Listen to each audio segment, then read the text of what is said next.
As a boy, I would look at all these videos and pictures and think, how cool would it be if I could be on that trip? There's just not anything like it that I know in the world. So, we have Stefan here with us. Yeah. From Rhythm Guiding in Japan, Niseko. Yeah. And Stefan, you are the general manager and one of the head, or you are the head guide, right? Yeah, Of Rhythm? I'm the head guide and supervisor of the guiding department at Rhythm. Yeah. Okay. That's my job. Yeah. Okay, cool. Perfect job. Yeah. Good job. Yeah, it's fun. It's good. I like it. Yeah. Tell us a little bit about Rhythm. Rhythm. Yeah. So originally we started as a rental store / retail store, and since 2 years we added a Rhythm Rides to the company, which is a ski school and a guiding company. Mm-hmm. So yeah, we provide lessons on the mountains here, not just in Niseko, but also the resorts around Niseko, like Rusutsu, Kidoro, Okay. Moiwa, etc. Yeah. And Hakuba as well, right? Hakuba is a little bit different. It's like organized through Evo. Evo is a company that we partnered up with in the last year, and they asked us to help out with their trips. So we sent a guide down for every trip that Evo does in Hakuba or in Miyoko. Okay. And But I've seen also a couple of rhythm shops and rental stores in Hakuba. True. Yeah. So the stores in Hakuba are we have 2 stores in Hakuba. That's true. And they are only doing rentals and retail. There's no Rhythm Rides there, so there's no. We don't provide there the ad hoc, let's say, ski lessons and guiding products. That's what we at the moment provide here in Niseko. And the area around Niseko, basically. Okay. Yeah. So how comes you chose Niseko? Niseko, well, it's kind of funny. Like I finished university, sports university, and I've been in the ski industry for a long time in Europe, and I wanted something new. And I remember I was working at a surf company in Spain, and my friend, one of my dearest friends on in the snowboard industry, asked me like, "Hey, what are you gonna do next winter? I got a job for you in Japan if you want." Okay. So I said yes to that without actually much knowing about it, only that there's a lot of snow out there. Okay. And I wanted to experience that. So I came here originally just as an instructor. Yeah. And started to explore and do some more courses around here. And I got familiar with the conditions here in Niseko and Hokkaido basically. And from there I started guiding for the same company at the time. Okay. Different company that I'm working for now. Okay. And it was amazing. It kind of kept me going here, and mainly it's the snow, it's the culture, obviously the Japanese culture, and all the lovely friends I made here too. I think we have a really good community here, like a good local community. Yeah. And that definitely brings me back all the time. Okay. And let me stay here in the pandemic, and it was great. Cool. Yeah. So actually, most of our clients, they're either going to Hakuba or to Niseko. Most of them actually to Niseko, because that's the most famous one in Japan. How would you compare the 2 different destinations? Like, what do you think is the pros and the cons? The cons about the 2 different resorts? Well, if we talk about terrain, clearly you can scare yourself a bit more in Hakuba if you want to. Like the terrain is just much bigger and steeper. I mean, it's a proper mountain range. It feels a bit more like the European Alps. Here we ski and snowboard on volcanoes. Volcanoes generally are a little bit more gentle, a bit more friendly to skiers and snowboarders. But if we talk about like consistency of powder snow, like real light powder snow, I would say Niseko has the consistency. We might not get like the freak dumps that Hakuba sometimes get, like 60 centimeters plus overnight. But we do get those consistent top-ups of like 20, 30 centimeters. Pretty much every day, right? Pretty much every day. I mean, it snows outside while we speak, and it hasn't really been. It didn't really stop for the last few days. Yeah. Yeah, So actually, when we came here, or I was in Hakuba first, yeah. and we just arrived 2 days ago, and I've seen the forecast, and there was only like basically 5 to 10 centimeters on the forecast every day. But it's a snow machine. It's actually snowing like 20 to 40 centimeters every day since we are here. Since we are here, right? Is it always like this? Well, that's the thing. Like, I don't really express the snowfall in like centimeters because it's really hard to say. I just usually say or forecast in like we're gonna get no snow. It's not that often though. We gotta get a bit of snow, or we just get a lot of snow. And a lot of snow can be 30, but it can be 60. Like, but it's gonna be good anyway if it's 30 or 60. Basically. So what do you consider the last 2 days for snowfall? Is that considered well, a lot of snow for you, or? Yeah, we got a weather plot at our guiding company, and that shows you like the snow for every 24 hours, but also the storm total. And yeah, for this current storm total over the last few days, we are at like 75 centimeters. So it's decent. It's good. Like we get bigger dumps sometimes, but I think we are happy with what we're getting right now. Yeah. So yeah, I've also found like everybody. It's actually my first time to Niseko. Our LUEX sales team has been here several times, and they have explored the region since many years actually. But for me, it was actually the first time, and everybody told me, it's not as steep and there's shorter runs, but I was still impressed that that there are still some like steep pitches, right? There is, and there's also, sure, the runouts are a little bit longer. It takes a little bit longer to get out, but it's proper fun for powder skiing. Powder riding. I feel like you have to take it a little bit in perspective as well. I guess like it depends where everybody's coming from. I mean, myself, I'm originally from the Netherlands. It's as flat as a pancake. So for people from the Netherlands that might not always, are in the Alps, this can be quite challenging already, or entertaining. Look, with good snow, like you not necessarily always have to have the steeps. On top of that, it's also not so safe to expose yourself as much as you can into the steep terrain, because the whole myth that there is no avalanches in Japan, that is absolute that's nonsense. I mean, we have avalanches here pretty much on a daily basis. So that's something I definitely want to tell everybody. Is like, don't think this is a safe place if it comes to avalanches. It's still we've still had to take this very seriously here here in Hokkaido as well. We might have a very consistent snowfall and wind direction and temperature, but it still means that those snow dragons, as we call them, are still lurking around. And that was my experience now as well. Like we did the hike to the top, and we had a guide yesterday. And we were skiing, and the guide was actually quite nervous, and I completely understand, because there were plenty of people and everybody dropping in without taking care at all. And we were going the back bowl, I think it's called, and a little bit further to the right, and there were at the top it was actually a proper avalanche slope. It's all avalanche terrain out there. And so how do you do the guiding here? Like how do you get away from the people? Because it is actually quite full, right? It's a busy resort. I mean, it got really popular over the last few years, and we see a lot of as we call it, revenge booking this season because of people couldn't get here the last 2 winters. So you really see that everybody wants to be here just straight after they open the borders. And that has its effect on the terrain as well. Luckily, if we talk about, for example, Niseko, which is the mountain called Mount Annapurna, it's a big mountain with a lot of you can ski at 360 degrees basically in any aspect.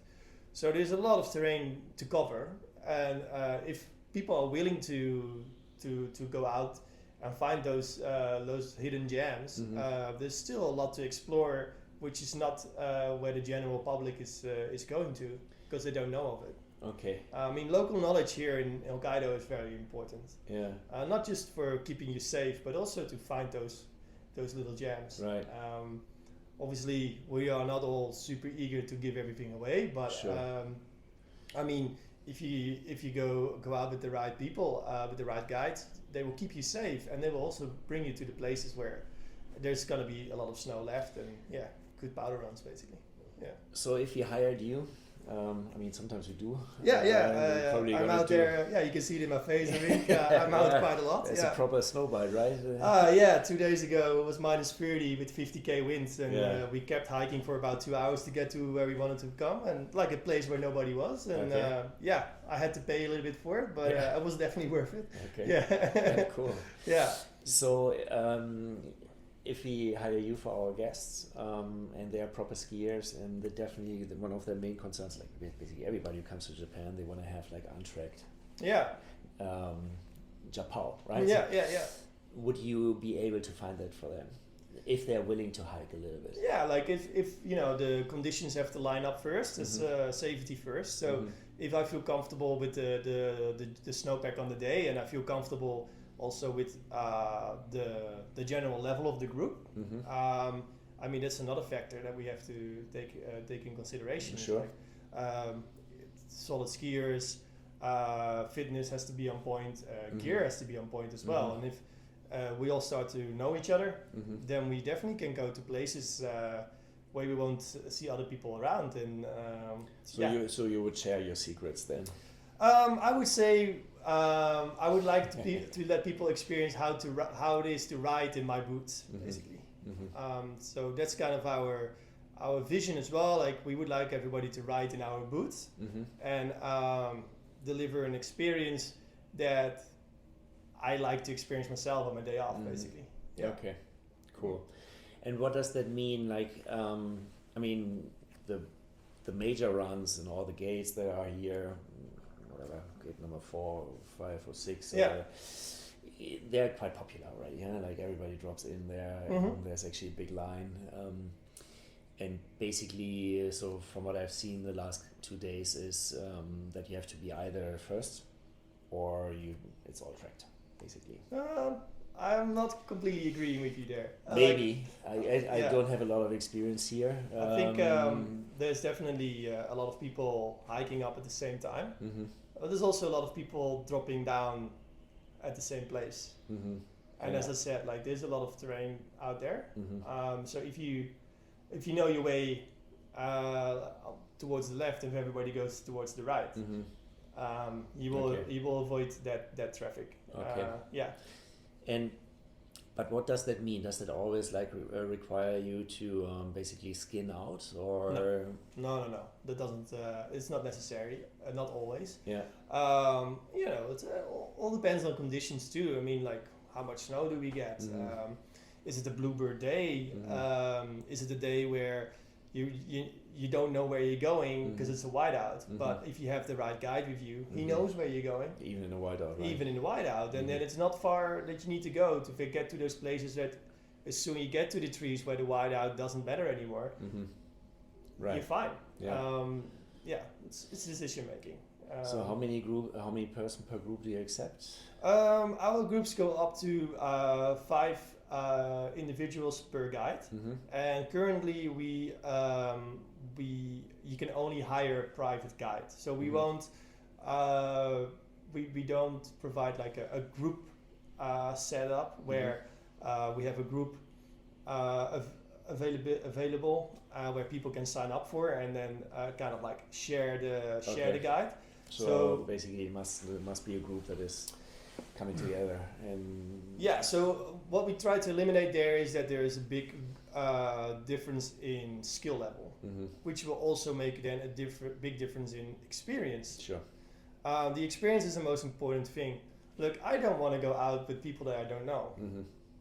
So that's not how you will ride in my boots. Like I want to go out there with people that I do know, and that's where we already start from the beginning by having a private guide, and then the guests can decide themselves with who they're going on the mountain with this particular guide, up to 5 people. Right. Yeah. Okay.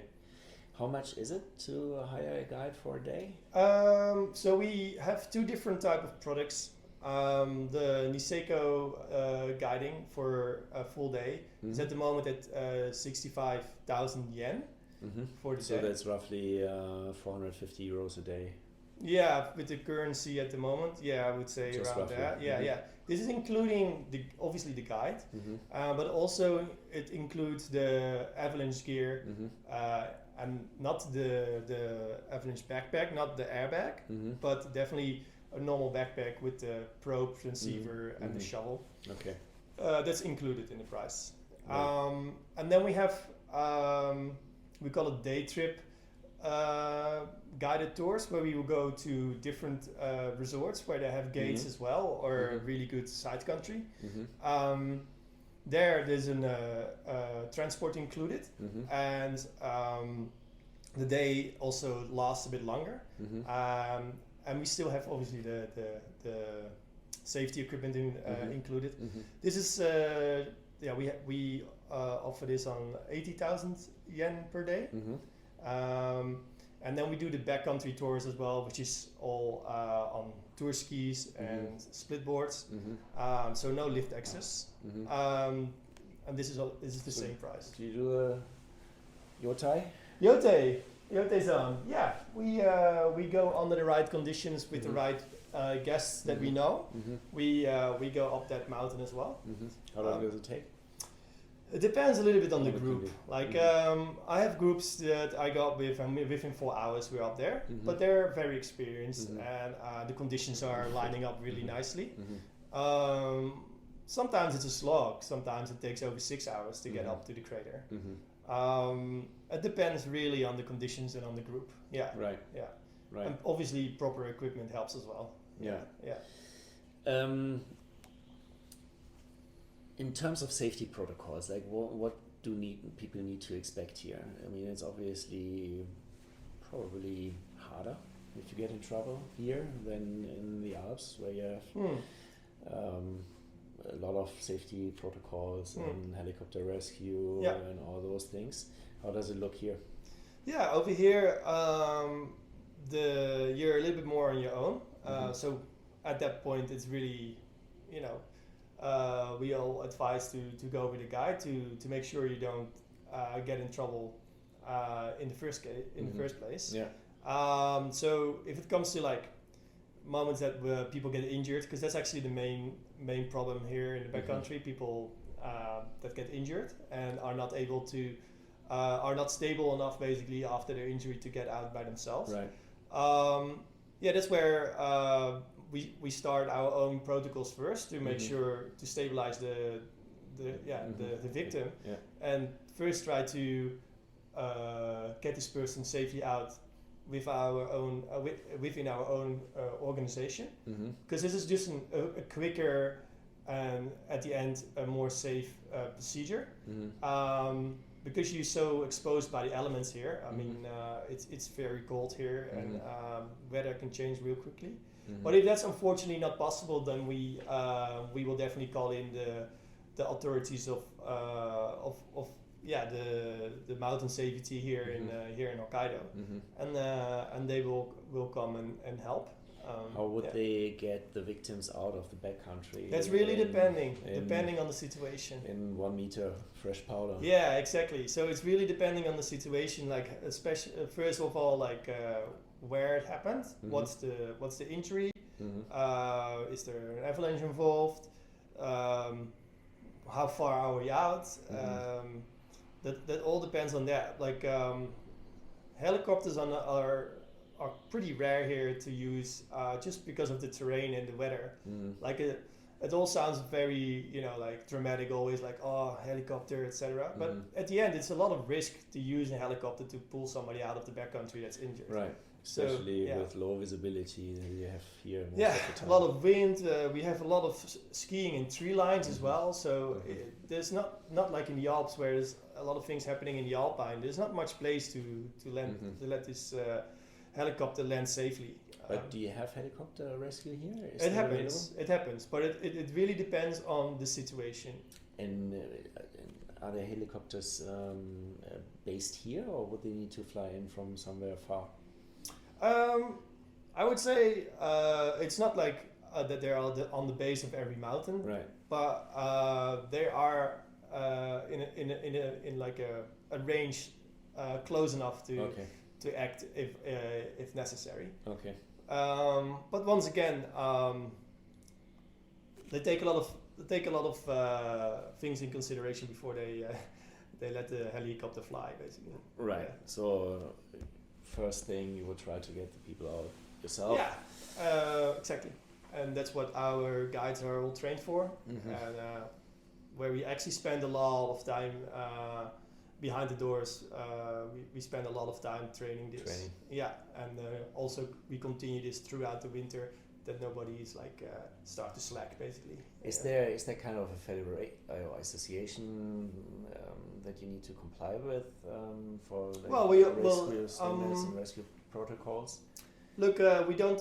I don't want to speak for like other Mm-hmm. companies, because Mm-hmm. everybody has his own protocols, you know, his own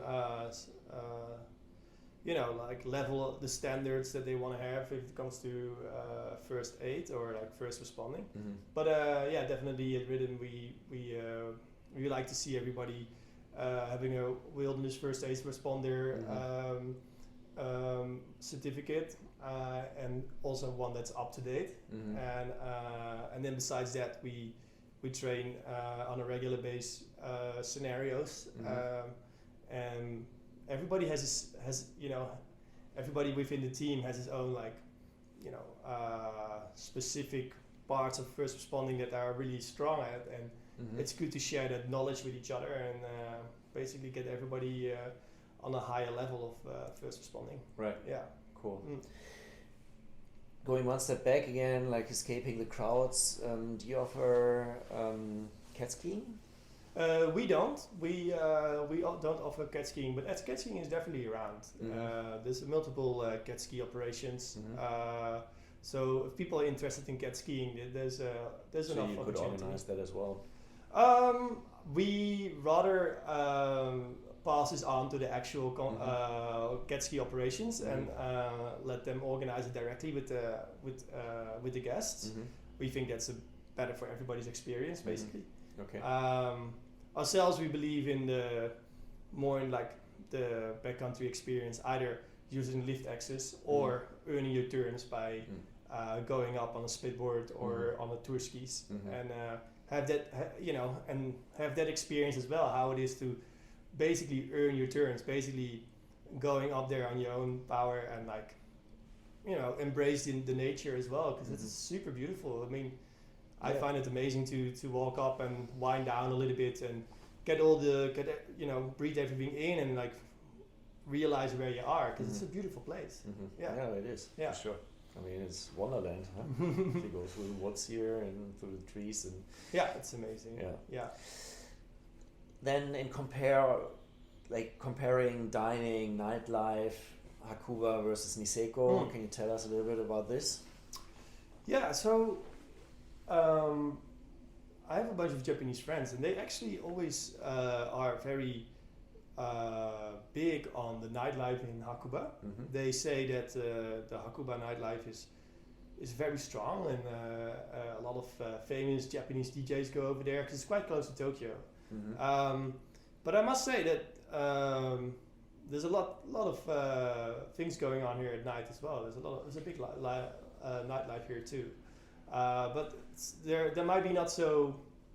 Well, some of them are, but like there's also some smaller gigs going on that you just hear while you go out, and it's like, oh, there's something going on there tonight, and people will hear it while they're going out, and it might not be so big advertised, but that makes it fun too. I mean, it's a little bit what you see in Japan in general, like try to explore a little bit like where something is going on, and then some quirky events or like venues that you end up in, and it's part of the experience, I guess. Cool. Yeah. Yeah, my feeling is that there's much more on offer here in Niseko versus Hakuba. No? I would say like Hakuba is an area where it's called Hakuba Valley, and the valley is very spread out. True. So, you know, you can't really like hop bars there so easy as over here, because everything is here kind of centered around the town Hirafu, where over there all the venues are a bit more spread out. So you basically always need like a car, or it's a bit of a walk to go from A to B. So yeah, doing a bit of a pub crawl, or like just after your dinner walk into like a bar to extend the night, basically. That's a little bit easier, I would say, in Hirafu, because you can do it all by foot. Yeah. In terms of dining, what do you think is where the difference is? Well, like Hokkaido is very famous for their quality of food. Like even if you hear about the Japanese, when you talk about Hokkaido, the first thing they talk about is like, oh, the food is so good in Hokkaido, and they mainly talk about the seafood, and it has to do with the water temperatures here. The water temperatures around the island are much lower than in the rest of Japan, which creates, for example, more fatty fish, and that's generally seen as like better quality and better taste. We're very close to the harbors here, so we get daily the fresh fish coming in here, and all the dining is definitely taking advantage of that. And so I would say like there's a good variety of it was good food here. Like we had some really good dinners here. Yeah? So far. What was your favorite? Well, we went to the Alpinist, which is raclette. Not so Japanese. It's not so Japanese, but it was actually really good quality. Awesome. We are here with European tour operators, and there's some Swiss tour operators with us, and he is really into dining, and he said like he was impressed. And as a matter of fact, they import the cheese from Switzerland. Yeah. So it is probably it's not Japanese, but it was really good quality. And did you have to ring the bell? Did you drop some bread in the fondue? No, we just had the raclette. The raclette.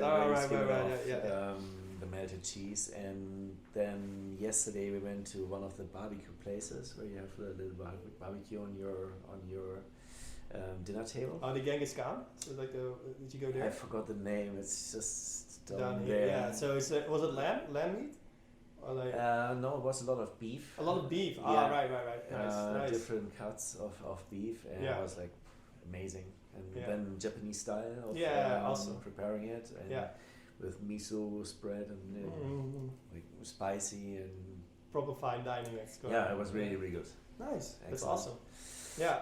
Cool. Yeah, just one advice I would say, if you want to experience all the restaurants here, they are very popular, and they will get booked out.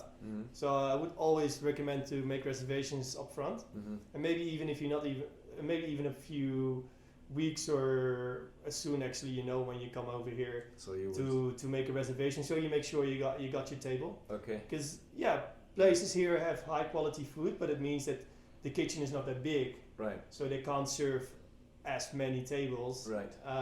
So I would definitely recommend that. Yeah. And in terms of standard and clientele, my feeling is that Niseko area is much more upscale.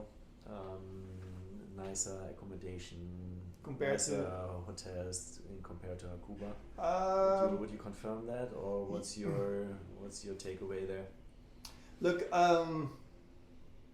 there's a lot of new development here. A lot of big hotels that over the last few years have been built, and they do focus a lot on the we call it like the new Asian market. Like for a lot of Asian countries, it's ski and snowboarding is quite new, and they all wanna have a piece of it, and they're getting really attracted to those big hotels. But there's still some really cute Japanese accommodations around here, and they're often also a little bit more. A bit better price, I would say, like a bit more fair price, let's say like that. Right. But if you want to live real close to the lift, like almost ski in, ski out, then you will end up in those more upper class big hotels here. Yeah. Okay. Yeah. Thank you very much. Stefan, it was actually great talking to you. A pleasure. And Likewise. since you have a great operation running. Thank you. And looking forward to do more with you in the future for our guests. Awesome. Just as a quick wrap up, 3 points for 3 USPs for Niseko, 3 USPs for Hakuba. Could you sum it up? Like, what's the just as bullet points? Like, why would you come here? You Yeah. mean? Well, like Niseko, obviously for the snow. 20 meters a year. Yeah, something like that on average. Definitely for the food as well. I mean, food is amazing here, and like, yeah, I would say it's just a whole new experience, like winter sport experience. Yeah.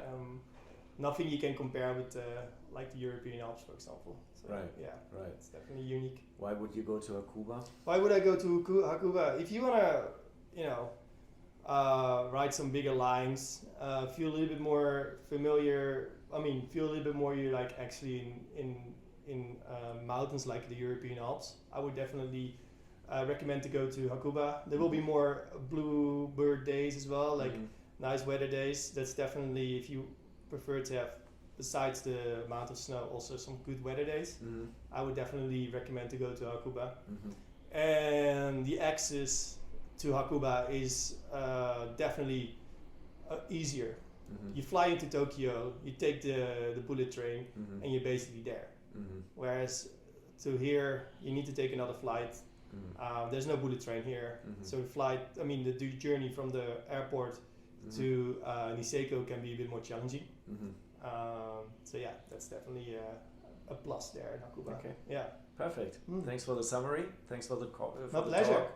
Yeah, nice to meet you. Yeah, hope to stay in touch. For sure. Okay.